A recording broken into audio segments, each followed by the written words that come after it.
Rick Ross mocking Drake's album Rollout, and Drake firing back with subliminal shots, is the latest chapter in what has become one of the most drawn-out and petty feuds in hip-hop. Two former collaborators who once made anthems together now spend their time dissing each other on Instagram and in interviews, and the internet cannot look away. So let's get into how Drake and Rick Ross went from making classics together to going at each other's throats every chance they get. Rick Ross sat in front of a camera during his Verzuz battle with French Montana on May 7th, 2026, and made a request to his DJ that sent shockwaves through the internet. "I want to do Aston Martin music, minus Drake's vocals, no Drake vocals," Ross declared to the live audience at Apple Music Studios. The crowd erupted. He did allow for fans to sing Drake's part themselves, but he chose to encourage them to do so by saying, "Sing Lil Man's part." That phrase, Lil Man, was not accidental. It was a taunt, another jab folded into what was supposed to be a celebration of music. The moment is notable because the song's structure relies on Drake's chorus as much as Ross's verses. Aston Martin music was a major hit in 2010, largely due to Drake's melodic contribution. And yet here was Rick Ross,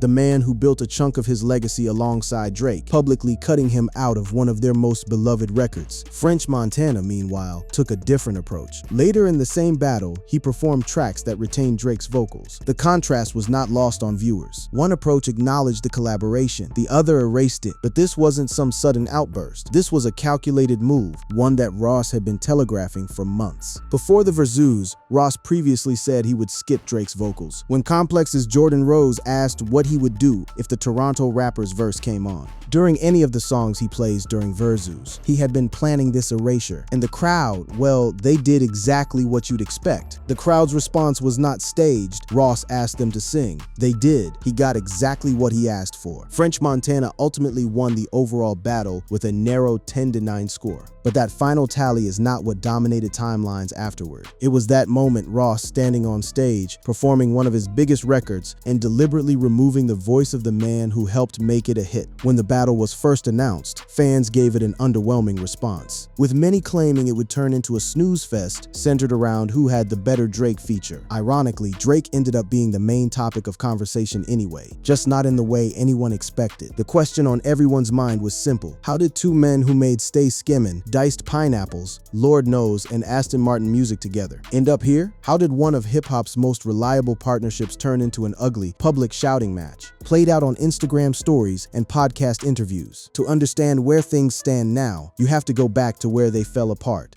Before the diss tracks, before the social media trolling, before the Verzuz snub, there was a legal letter, and it involved neither Drake nor Rick Ross directly.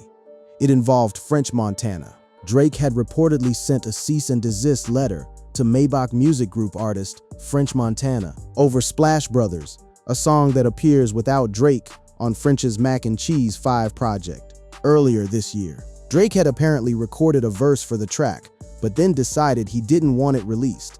Rather than picking up the phone and sorting it out, he went the legal route. Ultimately, the song was released with Lil Wayne replacing Drake. Gamma CEO Larry Jackson later confirmed this was true during an appearance on the Joe Budden podcast. That confirmation matters.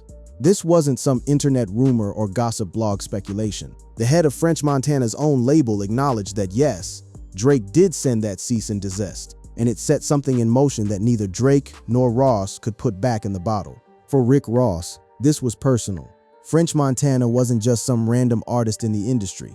He was a close friend and associate. Ross noted that it was French who introduced him to Drake and first convinced them to collaborate. The cease and desist in Ross's mind wasn't just a legal formality. It was a betrayal. It was Drake pulling rank on someone Ross considered family. Then came the Kendrick Lamar war. In early 2024, Kendrick dropped a verse on Future and Metro Boomin's Like That fractured the entire rap landscape. Drake found himself at war with Kendrick, and the collateral damage was enormous. Ross saw his opening. Rick Ross and Drake began beefing when the Miami native unfollowed him on Instagram. That struck a nerve with Drizzy, where he brought up Ross's past. Drake didn't take the unfollow lightly on Push-Ups, the track that kicked off the 2024 rap wars. He aimed fire at multiple targets, and Ross was one of them.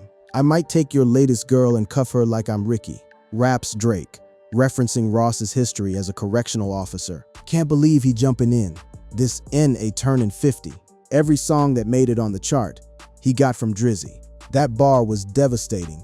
Drake wasn't just dissing Ross, he was erasing him, suggesting that every hit Ross ever had on the charts was because of Drake's presence on the track. For a man who calls himself the biggest boss, that was a direct attack on his very identity. Ross later explained his decision to enter the fray. On some rap shit, it was no conspiracies. Rose's name was said, "I'ma jump off the porch. That's what I do. I'ma jump off the porch, and I'ma have some fun, and that's what I did. I had some fun." That fun came in the form of a diss track that would reshape the entire dynamic of the feud. Hours after push-ups hit the internet, Rick Ross fired back with Champagne Moments, and he didn't hold anything back. On Champagne Moments, the 48-year-old Ross calls Drake white boy, accuses him of getting a nose job, and alleged he sent a cease and desist letter to French Montana over an unreleased verse. The white boy label was particularly incendiary. Drake is biracial.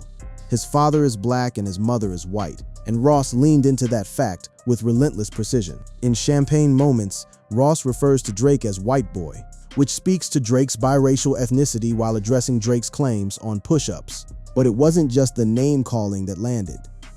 Ross went for the jugular on the cosmetic surgery allegations. The boss responded on Champagne Moments, alleging Drake got surgery to make his nose smaller than his father knows. "That's why you had an operation to make your nose smaller than your father knows," Ross raps. He even released cover art featuring a black and white yearbook photo of a Caucasian man resembling Drake, stamped with the hashtag #BBLDrizzy. The trolling was meticulous, deliberate, and ruthlessly effective. And then came the reveal, the real reason behind the unfollow, the real source of the bitterness that had been brewing in silence. "I unfollowed you, neck, 'cause you sent a month of cease and desist to French Montana, N.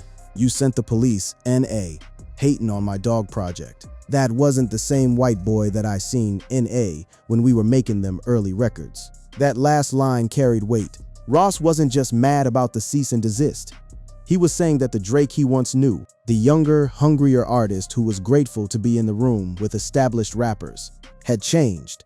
The fame, the money, the success, it had turned him into someone Ross no longer recognized. Drake's response to the nose job allegation came swiftly, but in typical Drake fashion. Through his mother, the bar earned a response from Drake's mom, Sandy Graham, who was disappointed that he didn't tell her about it. If he did in fact get a nose job. "Obs, the internet is saying you got a nose job? You look the same to me in the kitchen today. I can't believe you would get one without me. 'Cause you know I always wanted one. Don't tell me that you got tattoos without me. And now this too?" She wrote in the screenshot Drake posted to Instagram. Drake also tagged Ross directly, calling him nosy, a pun that managed to be both a denial and another shot at the same time. And in a move that was quintessentially petty, Drake invited Ross's then recent ex, Christina Mackey, to one of his Miami stops on the It's All a Blur, Big as the What tour. That move ensured the beef wasn't cooling down anytime soon. From there, the two settled into a pattern. Social media trolling, subliminal shots, and interviews where each man took thinly veiled digs at the other. Since then, they've traded a few shots on social media, but nothing major ever really came of it. It became a Cold War, simmering, constant, and visible to anyone paying attention. Fast forward to September 2025, Drake is gearing up for the release of his first solo album. Since the Kendrick Lamar battle, a project titled Iceman. The rollout included a live stream from Italy, where he previewed new material for fans. Drizzy made headlines around the world after he premiered several fresh tracks in his live stream from Italy last night. The anticipation was massive. This was Drake's chance to prove that the Kendrick Lamar war hadn't diminished him, that the hits were still there, that the crown was still on his head. But the reception was polarizing. While fans were hyped to hear what to expect from Drake's upcoming album Iceman, some fans and influencers like Kai Cenat weren't impressed by what they heard. The popular streamer went live and told his subscribers that the songs were ass. Rick Ross was watching. He was always watching. Rick Ross has taken aim at the quality of some of Drake's recent drops. On Instagram, Rose addressed his friend turned foe. He didn't just give his opinion. He wrapped it in mockery. He trolled, "What is the name of the Aubrey album? White Man." For real, Rick Ross trolled concerning Drake. "Damn, Champagne Pappy, they say them songs that you just streamed off your new project, White Man. They say that ain't dope. Ross deliberately and repeatedly called the album White Man instead of Iceman, a callback to the racial identity attacks from Champagne Moments. He wasn't just critiquing the music, he was branding Drake's entire creative output. With a label designed to undermine him, Cenat's review caught Rose's attention, and he agreed. Ross then co-signed Kai Cenat's viral take, piggybacking off a streamer's negative review to amplify the narrative that Drake's new music wasn't hitting like it used to. And then, to put the cherry on top, Rose then signs off by saying Kendrick Lamar's infamous line from Not Like Us, "It's probably a minor R." Using Kendrick's own diss lyric against Drake was a calculated way to twist the knife, reminding the internet that Drake's biggest L was still fresh in everyone's memory. But Drake hadn't been silent in the lead-up to all of this. Just days before Ross's Iceman mockery, Drake sat down with Bobby Althoff for her new podcast, Not This Again. Drizzy and Althoff sat down for about 80 minutes, touching on their feud, Drake's rumored ad procedure, which he denies, and Rick Ross. During the conversation, the topic of wine came up. Bobby mentioned she'd never seen someone put ice in rosé. Drake saw his opening and took it. "I've never seen someone ice rosé," she said. Drake replied, "You've never seen someone ice rosé? Well, talk to every jeweler in Miami that has fake diamonds." The double entendre sailed over Bobby's head, but the internet caught it immediately. If you didn't catch the double entendre in that joke, Drizzy saying ice rosé can also be viewed as ice rosé. Rosé is Rick Ross's nickname. By then adding the fake diamonds comment, he's implying that the MMG boss only wears fake jewelry. It was the kind of bar that Drake is famous for. Subtle, layered, designed to land differently depending on who's listening. On the surface, it was a harmless comment about wine. Underneath, it was a direct shot at Rick Ross's credibility, implying that the man who flaunts his wealth at every opportunity is actually wearing fake diamonds. Before he reacted to Drake's music, Ross also fired back at Drake for claiming that he wears fake diamonds. In his viral interview with Bobby Althoff, the Canadian artist sneak dissed Ross. After the podcaster said she'd never seen someone ice rosé, the timeline of provocations was stacking up, each man throwing a stone and then watching the other pick it up and throw it back. Here's the twist that nobody saw coming. After a year and a half of public hostility, Rick Ross started saying he was open to making peace. It began on the Bootleg Kev podcast in May 2025. When asked about the root of his issues with Drake, the MMG boss said he previously described his stance on his Gold Roses collaborator on his diss track Champagne Moments, yet he admitted that their beef wasn't that deep. Those 3 words, "wasn't that deep," caught everyone off guard. Rick Ross has admitted that he is open to ending his year-long feud with former friend Drake. Sitting down for a chat with Bootleg Kev, Rose said that the 2 former collaborators could make amends. Ross explained, "Real NG gas, stay real. Was it something really deep? Nah, fuck that though. But if it's real, and that's what it is." The Maybach Music Group boss then joked about what it would take to reconcile. "You never know, if a N-guy send me a bottle of Luc Belaire, especially the white one. Send me a white Belaire and I'll take a picture with you." Even in his supposed olive branch, Ross couldn't resist another dig, referencing the white Belaire, a subtle nod to the white boy taunts that had defined his attacks on Drake. While he suggested there's potential for them to be friends again, Ross couldn't stop himself from joking about Drake's racial identity again, something he did extensively on Champagne Moments. This wasn't the first time Ross had dangled the possibility of reconciliation, either. During an appearance on Koresha Please with Young Miami, Ross talked about the infamous incident in Vancouver and his relationship with Drake. When asked if all it would take is a phone call between the former collaborators, Ross said he would maybe consider it. "I can wake up every day and say BBL Drizzy or some old ST while I'm smoking a joint, listening to the waterfalls and all that looking at the birds fly off," he continued. "That shit easy for me." Ross added, "I don't know. It depend on how I feel. I ain't losing no sleep over none of that shit." Then came the Verzuz in May 2026, where despite all the peace talk, he cut Drake's vocals from Aston Martin Music and called him Lil Man. The internet noticed the contradiction immediately. And then, almost immediately after the Verzuz, Ross appeared on Apple Music's Rap Life Review, alongside French Montana. Ebro asked him about that decision, so Ross broke down how being a boss means he still wants Drake to succeed. Ross looked into the camera and delivered a message directly to Drake. "Drake, If you listening to this, homie, listen to me, my NGGA shine. I don't want to see you lose, Ross says around the 28-minute mark. No real NGAJ want to see you lose. That ain't what NG Ga's about. This culture, this game, this rap. This ain't what it's about. He then acknowledged the role French Montana played in their original connection. Montana still fuck with you on 1000, Rose says, adding that it was French who introduced him to Drake and first convinced them to collaborate. Ross says that he and French have had real conversations about the Drake situation, and he means no disrespect, continuing that it's deeper than rap. French Montana, who faced Rick Ross in the Verzuz and is friends with him and Drake, believes they'll eventually make up. French is the one thread connecting both men, the mutual friend caught in the middle who introduced them in the first place, and still talks to both of them. But here's the reality. Ross and Drake engaged in a who's richer social media feud, during which Ross was hit with Ozempic allegations, and Drake was nicknamed White Boy.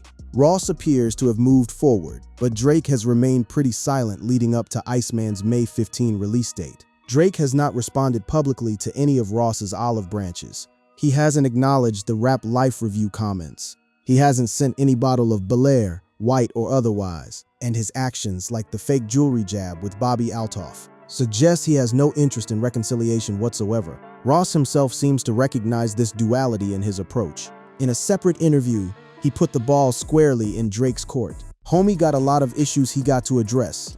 I'ma leave it right there, he told the interviewer. Is it any potential of him being a real neck? He gotta decide that.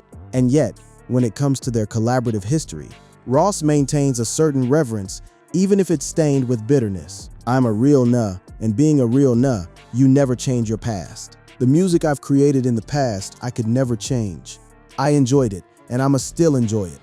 Ross continued, no lame nah or anybody having differences make me not enjoy something that I was a part of. I control what goes on from here on. That right there is the paradox of this entire beef. Ross claims he still enjoys the music. He performs the songs at shows. He lets the crowd sing Drake's parts, but he also mutes Drake's vocals, calls him Lil Man, and co-signs people calling his album trash. He extends an olive branch with one hand while throwing stones with the other. Drake, meanwhile, says almost nothing, and when he does speak, it's through wordplay so coded that half the audience doesn't even catch it. He doesn't engage in the public back and forth. He lets the subliminals do the talking, and his silence speaks louder than any Instagram story ever could.